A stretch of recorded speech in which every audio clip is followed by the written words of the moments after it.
right here is leather. Oh my gosh, it feels good. Oh, do I need to condition my leather?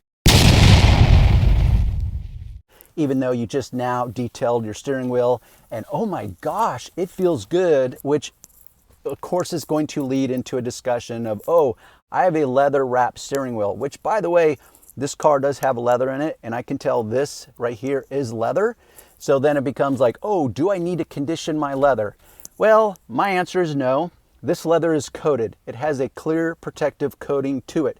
You can't see it, but I promise you it's there. That's the good news. It makes everything easier in your life. Durability is increased versus uncoated leather. Cleaning is easier. Dirt does not cling to it as easily as uncoated leather. So it's just better. So the point is you're not actually conditioning or dressing a natural material. Yeah, it's leather, it's natural, but it's been coated with a synthetic coating, which means, in my opinion, that kind of renders most dedicated leather conditioners irrelevant. But if you want to dress it, you're only going to need to dress it for two reasons, in my opinion. And I'm speaking from 35 years of experience. I have never used dressing as a rule to condition materials because I know if I just clean the dirt off, it's good to go. And I have taken care of cars for years at a time, and I've detailed them anywhere from as often as twice a week, once a month, every 3 months, once a year, for long sustained periods of time so I can verify my results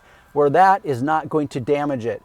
These repeated cleaners are all based on the kind of dirt I'm responding to. For example, if my hands were heavily soiled in motor oil, I'm going to use a more aggressive cleaner. Well, when I wake up first in the morning and let's say I want to wash my hands, guess what they're not covered in? Yes, heavy layers of motor oil. Therefore, I can just use basic water to clean my hands. So you just respond accordingly.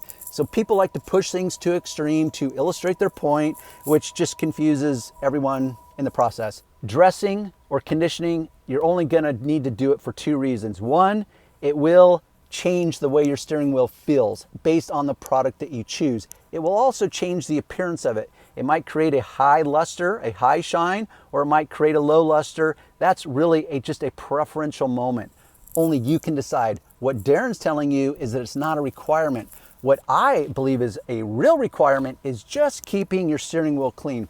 So at this point, now that your steering wheel is basically clean, what requires moving forward, if you did it consistently without kicking that can down the road, is you just spray this product on a cloth and now you just give it a gentle wipe. That could be once a week, could be once a month. The point is, see, nothing came off. Why? Because it's clean.